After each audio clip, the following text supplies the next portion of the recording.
السلام علیکم ورحمۃ اللہ وبرکاتہ۔ الحمدللہ رب العالمین والصلاة والسلام علی اشرف الانبیاء والمرسلین، اما بعد۔ اعوذ باللہ من الشیطان الرجیم، بسم اللہ الرحمن الرحیم۔ والذین جاہدوا فینا لنہدینہم سبلنا، وہ لوگ جو ہماری طرف آنے کے لیے جد و جہد کرتے ہیں، کوشش کرتے ہیں، ہم انہیں، اللہ تعالیٰ فرماتے ہیں کہ ہم انہیں اپنے راستہ ضرور دکھاتے ہیں۔ یہ سورۃ عنکبوت ہے، آیت نمبر 69 اللہ اکبر۔ اللہ تعالیٰ قرآن مجید میں یہ ان لوگوں کو، اپنے بندوں کو یہ بتا رہے ہیں، اگر تم کوشش کرو گے میری طرف آنے کی، اگر تم یہ جد و جہد کرو گے، طمع رکھو گے، تو ہم تمہیں ضرور اپنے راستے، اپنے سیدھے راستے پر چلائیں گے۔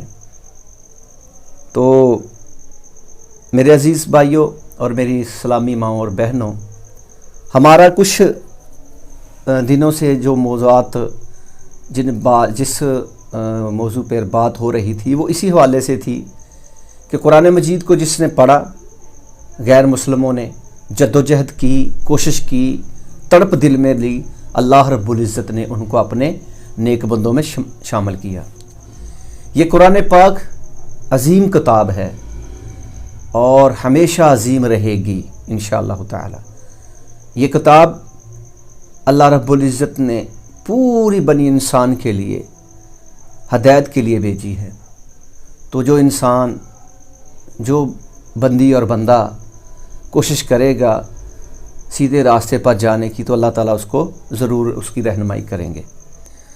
تو آج ہم ایک امریکہ میں پیدا ہونے والی عورت، جو عیسائی گھرانے میں پیدا ہوئی اور اعلیٰ ڈگری حاصل کی، جو اسلام قبول کرنے کے بعد جس کا نام مریم رکھا گیا، اس کا واقعہ آج آپ کے سامنے بیان کرنا چاہتے ہیں۔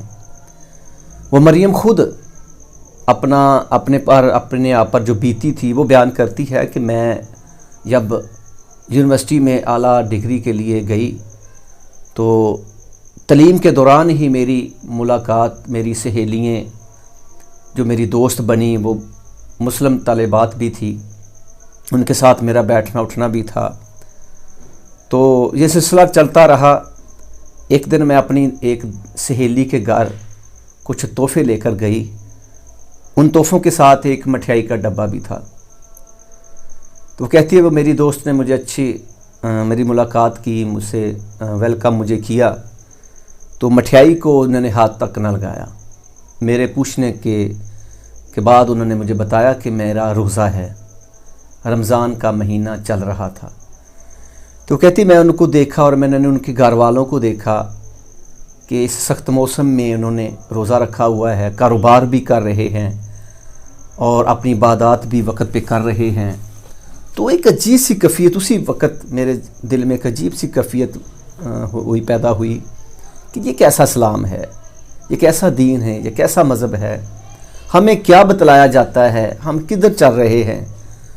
باکیف وہ کہتی ہے کہ وہ میرا دن گزرا ان کے ساتھ، اچھا انہوں نے مجھے ویلکم کیا، اچھی ملاقات میری رہی۔ انہی دنوں میں رمضان کے اندر ہی مجھے اسی میری سہیلی نے میری دعوت کی، مجھے دعوت پر مدعو کیا افطاری کے ٹائم پر۔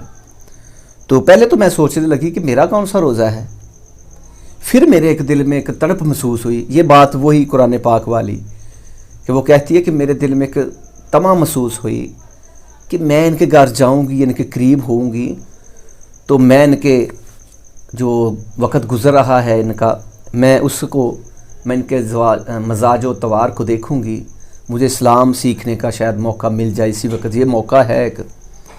تو وہ کہتی ہے کہ میں آ گئی، افطاری ہوئی، نماز کا ٹائم ہو گیا ان کا، تو ان کے مرد حضرات نماز پڑھنے گیا، تو ساتھ مسجد ہوگی، تو وہاں کی جو امام کی تلاوت کی آواز تھی، جو امامت کرا رہا تھا، اس کی آواز آ رہی تھی، تو میں وہ بڑے غور و فکر کے ساتھ اس قرآن پاک کو وہ پڑھ رہا تھا ان کا امام، تو میں بڑے غور و فکر سے اس پر وہ سوچ بچار کر رہی تھی، سن رہی تھی، تو میری آنکھوں میں پتہ نہیں کیا ہوا، میں رونے لگ پڑی کہ یہ کیسا کلام ہے، یہ کتنا پیارا کلام ہے۔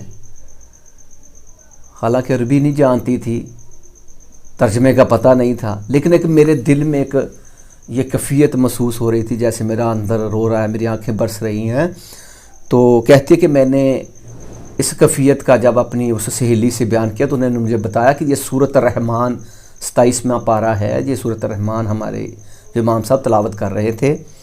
تو میں نے اپنے دل کی کیفیت انہیں بتائی تو وہ بہت خوش ہوئی۔ اس نے مجھے ایک تحفہ دیا قرآن پاک کا، جو انگریزی میں ترجمہ تھا اس کا، اور چند اسلامی کتابیں اور کیسٹ مجھے دی تحفے میں۔ تو میں نے اس کا مطالعہ شروع کر دیا۔ اللہ اکبر کبیرہ۔ تو مجھے جہاں پر ایک بات جو محسوس ہوئی وہ میں کرنا چاہتا ہوں کہ آج معاشرے کے اندر رہتے ہوئے، میں پاکستان میں رہتا ہوں، مسلمان ہوں، چاہے میں امریکہ میں رہتا ہوں، مسلمان ہوں، چاہے میں ہندوستان میں رہتا ہوں، مسلمان ہوں، دنیا کے کسی بھی خطے میں رہتا ہوں، میں اللہ کی قسم کھا کر کہتا ہوں میرا کردار نوٹ کیا جا رہا ہے۔ اگر میں دینی گھرانے سے تعلق رکھتا ہوں، اپنے آپ کو ایک دین کا داعی سمجھتا ہوں، اپنے اللہ اور اللہ کے پیارے نبی کریم سونے پیارے پیغمبر صلی اللہ تعالی علیہ وآلہ وسلم کے بندوں میں، ان کے غلاموں میں میرا نام اگر آ رہا ہے تو میرا کردار دنیا نوٹ کر رہی ہے۔ یہ بات آپ سمجھ لیں، اس میں کوئی شک و شبہ والی بات نہیں ہے کہ میرا کردار نوٹ ہو رہا ہے، میں اپنے کردار کو بہتر کروں۔ یہ بہت بڑی بات ہے، میرے کردار کی وجہ سے اگر کوئی مسلمان ہو رہا ہے تو یہ بہت بڑی خوشخبری ہے ان کے لیے۔ یہ وہی بات بتا رہی ہے کہ میں ان کے گھر گئی، اپنے سہیلی کے گھر، تو انہوں نے روزہ رکھا ہوا تھا، میں نے ان کا رہن سہن دیکھا اس دن تو مجھے بہت اچھا لگا۔ تو اللہ رب العزت اس نے کوشش کی، وہ کہتی کہ میں پھر مطالعہ کرتی رہی، اللہ تعالیٰ نے میرے دل میرے عجیب سی کیفیت ہوتی رہی، مجھے سکون ہوتا رہا، ایسے لگ رہا تھا کہ میں نئی دنیا میں جا رہی ہوں۔ تو کرسمس کا دن تھا، میں نے ایک دن اپنے گھر والوں کی مخالفت کے باوجود بھی میں نے اسلام قبول کر لیا، مسلمان ہو گئی اور میں ان لوگوں کے ساتھ مل گئی۔ تو یہ اللہ کا احسان ہوا اس پر۔ یہاں پر ایک امریکہ میں پیدا ہونے والی ایک عیسائی گھرانے میں اس عورت کا میں چھوٹا سا واقعہ آپ کے سامنے بیان کرنا چاہتا ہوں۔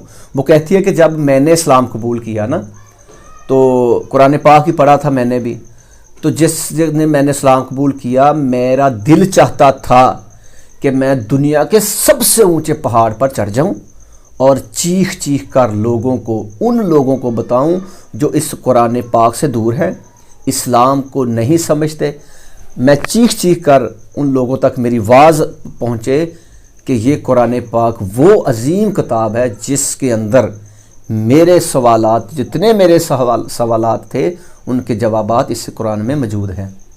ایک جہاں پر اس نے بڑی پیاری بات کی کہ جو لوگ ہدایت پر آ جاتے ہیں، مسلمان ہو جاتے ہیں، اپنے اللہ کو پہچان لیتے ہیں، اپنے اللہ کی پہچان کر لیتے ہیں، وہ لوگ اگر 100 سال ان کو زندگی مل جائے، 100 سال زندگی، اور ہر روز وہ 100 بار اللہ کا شکر ادا کریں، تو وہ کہتی ہے کہ وہ اللہ کا شکر ادا نہیں کر سکتے کہ یہ ہدایت کتنی پیاری یہ ہدایت ہے۔ تو میں ہماری پھر وہی دعوت ہے اپنے ان بندوں کو، اللہ کے ان بندوں کے لیے، اللہ کی ان بندیوں کے لیے جو آج اپنی زندگی اللہ کی نافرمانیوں میں گزار رہے ہیں، اس قرآن پاک کی بے حرمتی کرتے ہیں، ان لوگوں کو ہمارا آج پھر وہی ہماری دعوت ہے کہ آپ اس قرآن مجید کو ایک بار ضرور پڑھیں۔ وہی اللہ رب العزت نے قرآن پاک میں جو فرمایا کہ طمع کے ساتھ، جد و جہد کے ساتھ، ہدایت کے ساتھ، وہ چاہے کوئی بھی ہو، وہ ایک دفعہ اس قرآن پاک کو پڑھ کے دیکھے تو اب میرا اللہ ضرور ان لوگوں کو ہدایت دے گا، اپنے نیک بندوں میں شمار کرے گا۔ یہ عارضی دنیا ہے جو ختم ہونے والی ہے، بقا ہے اس کو جو آخرت کی زندگی ہے، وہاں پر اللہ تعالیٰ کی اتنے انعامات جنت میں ہیں بے شمار، وہ انعامات جو ہم نے کبھی سوچے بھی نہیں ہوں گے۔ تو اللہ تعالیٰ سے دعا ہے کہ اللہ تعالیٰ ہمارے ان بھائیوں کو، ان بہنوں کو بھی ہدایت دے جو اس قرآن پاک سے دور ہیں، مسلمان اپنے آپ کو کہلاتے ہیں لیکن اسلام کے مطابق زندگی نہیں گزارتے۔ اور اللہ کے ان بندوں کو بھی دعوت ہے کہ آپ اس قرآن پاک کو ایک دفعہ ضرور پڑھیں، اسلام کی اسٹڈی کریں، ان کا مطالعہ کریں۔ اللہ تعالی ہم سب کا حامی و ناصر ہو۔ اللہ تعالی ہمارے بیماروں کو شفائے کلی عطا فرمائے، ملک کو پاکستان مسلمانوں کی حفاظت فرمائے، آمین یا ارحم الراحمین۔ وما علینا الا البلاغ المبین۔